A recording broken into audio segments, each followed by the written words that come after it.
أعوذ بالله من الشيطان الرجيم.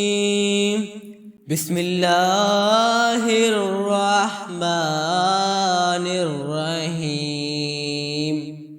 والتين والزيتون وطور سينين وهذا البلد الأمين. لقد خلقنا الإنسان في أحسن تقويم ثم رددناه أسفل سافلين إلا الذين آمنوا وعملوا الصالحات فلهم أجر غير ممنون. فما يكذبك بعد بالدين. أليس الله بأحكم الحاكمين.